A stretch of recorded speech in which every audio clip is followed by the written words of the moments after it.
Y'all doing today? My name is David Gugino, and in today's book review I've got a very good, interesting book. I actually have a new one. I finished another book for you all, and the book that I have is something that I actually don't talk a lot about on this channel. I have to an extent, but interesting, and I say about a lot of my books. It consists of dealing with your attitude. It consists of love. It consists of how to oddly love your neighbor and how to get along with your neighbor. So the book that I have for us today is Collaborating with the Enemy. How to get along with people you don't like. How to work with people you don't agree with, like, or trust. So this book really spoke to me. It's one of those stories where it says the second edition, revised and expanded. So the first edition I have not read yet, but I'm going to order it and read it and then break it down for you guys. But how to work with people you don't agree with, like, or pretty powerful. But this book I found on Instagram and was like, I think I'd like to read that. And then I read it, and I ordered it, and then I read it, and I'm like, this is actually a really good book, and I enjoyed it. But this book was very good. It was actually a complicated read. It talks about animifying people, stretch collaboration, and then it talks about other types of collaboration. It talks about like steps to collaboration, stuff like that. So the stuff I underlined to talk to you all about is very, very basic. So we're going to dive into the book here. We're going to start at the beginning. Listen to what I have here. Just listen to this. On collaborating with the enemy. We have two options, a practical option and a miraculous option. The practical option is that we all get down on our knees and pray for a band of angels to come down from heaven and solve our problems for us. The miraculous option is that we argue and try stuff and find a way forward together. And South Africans indeed succeeded in collaborating across their divides, implementing this miraculous option. So now, we have two options, a practical option and a miraculous option. The practical option is that we all get down on our knees and pray for a band of angels to come down from heaven and solve our problems for us. The miraculous option is that we argue and try to stuff and find a way forward together. In that situation where you work with people you don't like and you literally pray that that person either goes away, gets promoted so you don't have to work with them, or they quit or get fired. There is that, and then there are also times where you pray for it or you pray that it gets better and then it does get better, and then you start working with people and then you start getting along with them, and then you eventually become a good team. So my last job that I had, they chose to not change. And there will be people like that. You will have people who will just not change. And that is fine. That is part of it. But when it comes to people not changing, it's not your fault. But there are other opportunities out there. The job you have right now, you do not have to work with those people for the rest of your life. It's fairly simple. But also, like it says here, praying for a band of angels to come down from heaven and solve our problems for us. Yeah, that is never going to happen. Ever. Now, you might be blessed with, like I said, them getting fired or them quitting, but you can't count on that. So it is your job, your shoes, to figure out how to get along with the person that you're working with. And the other thing is, the miraculous option is that we argue and try stuff to find a way forward together. So that's the other thing, and no one ever said it was going to be easy. It'll take arguing, it'll take probably some swearing, it'll take some shots fired, not literally, but making fun of each other, saying mean things to each other, coming into work in a crappy mood every day. It'll take a lot of that. But all of that will lead up to you guys becoming friends and becoming good partners for work. And the reason I bring up work is most of us Americans all work jobs. So when it comes to working a job, it is the people that make the job.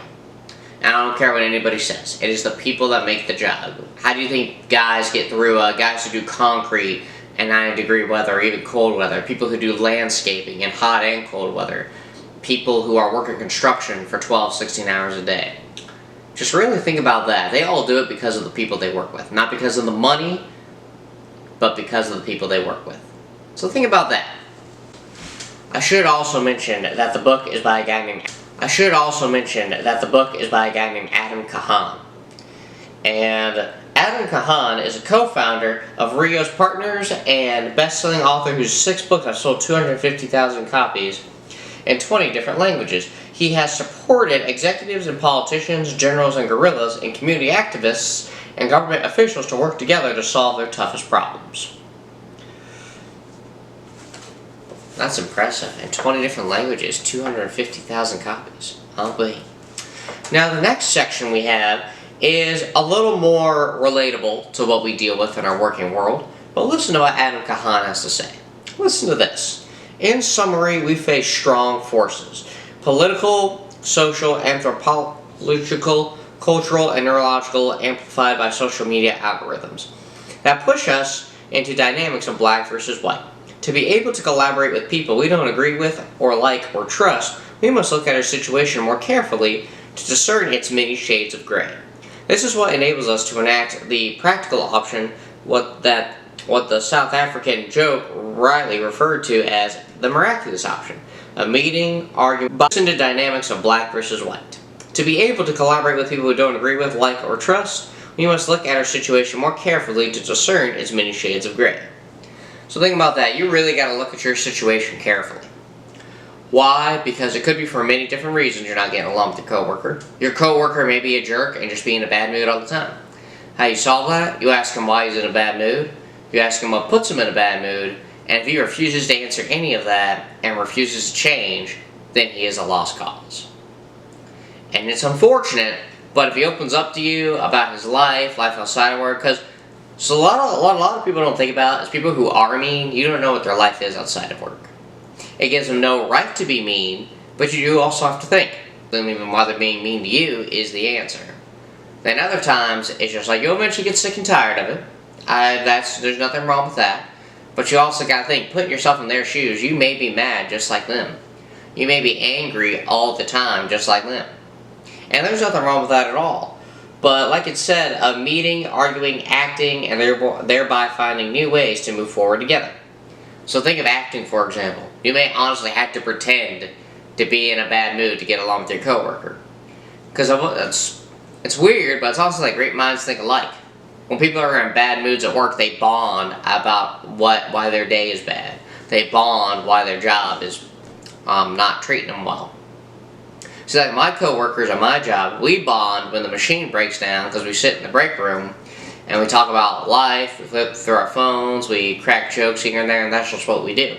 We also bond about when we're super busy and we don't have time to take breaks, we don't have time to drink water, we don't have time to do any of that because that's how we bond. It's how it is, it's how life is. But you also got to think though, when it comes to bonding with your coworkers, you kind of have to do that. You are some freak of nature if you just want to go to work, not talk to anybody, and go home.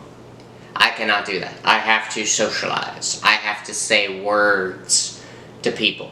And some people might think I'm crazy for that, because my last job thought I was crazy for that. But the reason I say that is because I have to know what's going on in other people's lives. People have to ask me what's going on in my life. I say people have to. They don't have to, but I have to say words to people. But in the world of American jobs, 80% of people hate their job in America. But it's your job as a person to make sure not everybody hates their job. So I want you to think about that. Now, let me find something a little more specific here, if I can. Consider our enemy.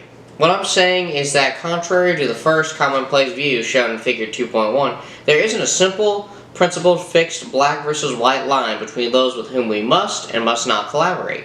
Sometimes we don't collaborate with our friends, perhaps because we don't need or want to. And sometimes we do collaborate with our enemies, perhaps to resolve a conflict. We must choose pragmatically, as in the second view in this figure, those with whom in our particular situation and moment we need to collaborate. So think about that. You have to resolve conflict. You will not be able to live with conflict. I don't care how emotionally tough you are. You will not be able to live with conflict. You also want to resolve conflict. I would hate going to work and going back and forth with my work partner or my work coworkers and having that be my life every day at my job. I'd love to resolve the conflict so we don't do that and change the friction. There will probably be friction in your job, but make sure there is less friction in my job. So think about that for a second. Third and final section that I have here is I got two other sections. So, listen to what we have to say here in the third section of how to get along with collaborating with the enemy. Listen to that. I forget the names of these titles of this book. Listen to collaborating with our enemy. With the enemy. listen to this. Listen to collaborating with the enemy. Collaboration then is driven by participants learning not only to unite but also to realize themselves. Power arises from the reality that each of us, each person, team, organization, community, nation is a whole in ourself. Power expresses itself as identity, purpose, ambition, and agency. In Arena's story, power was the drive of both the government and the civil society organizations to assert and defend. Power, properly understood, is nothing but the ability to achieve purpose. It's the strength required to bring about social, political, and economic change, and one of the great problems of history is that the concepts of love and power have usually been contrasted as opposites, polar opposites, so that love is identified with the resignation of power, and power with the denial of love. Now we've got to get this thing right. What we need to realize is that power without love is reckless and abusive, and love without power is sentimental and anemic. It's precisely this collision of immoral power with powerless morality which constitutes the major crisis of our time.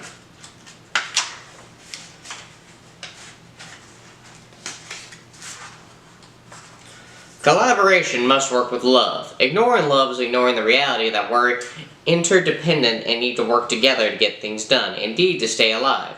Denying or shying away from love and belonging produces estrangement and enmifying. On the other hand, focusing only on love and unity, ignoring power and justice produces sentimentality and anemia, or worse, a cynical reproduction of the status quo. Some people focus primarily on love and have told me that all you need is love, and misconstrued my assertion about the need for both power and love as the power of love. I think that both of these slogans are woefully incomplete. So know that is a lot. We're talking about love and we're talking about power. Now power is nothing but the ability to achieve purpose. I also really liked when I heard that. Because now you're probably wondering, what do you mean power achieves purpose? Well, honestly, if you really think about it, that's what power is, achieving purpose. You cannot gain power without finding what your purpose is. And your purpose is to get along with your coworkers so that you can live a good life at work and hopefully have a good career in the job that you have. The other thing with love, it says in the Bible, love thy neighbor, or God loves everybody in the world. There are some people out there who hate God, but God still loves them. And the reason He gets along with these people is because He loves them and is willing to use His word and His being to help our world so that we can all be with Him someday. And it's kind of like with work. You want to love your coworkers and be there for you. Now, you don't want to tell them you love them, but you want to be there for your coworkers so in case they're having a bad day, you can make their day better so they can make work or their job or their career just a better place and just make it a better place to go every day. Because honestly, like I said, 80% of people in America hate their job. People nowadays are so awful at working. You have people who have kids and do not want to provide for their kids because they don't want to work.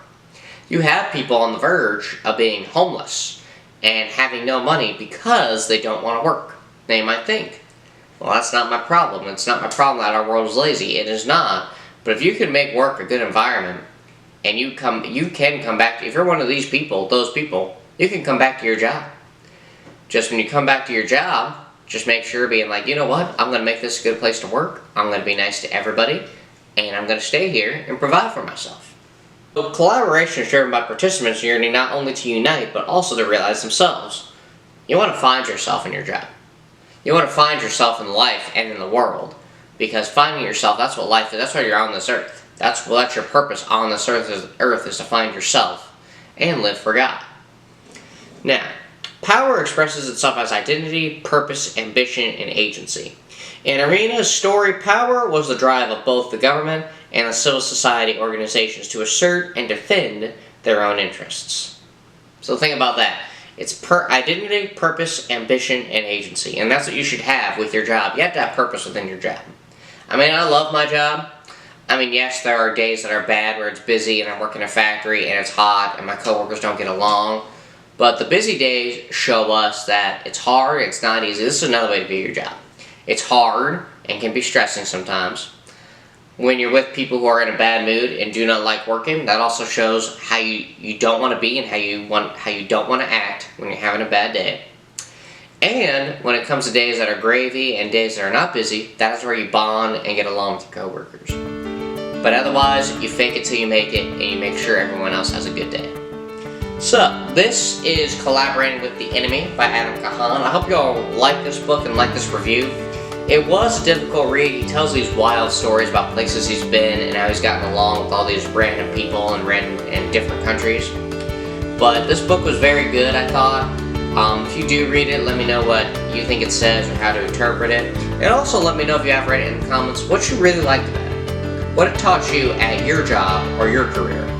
I want to thank you all for watching, and the takeaway is to get along with your coworkers. Get along with people you see, get along with your family, but also in your career, get along with your coworkers. Thank you all for watching, and you all have a great day.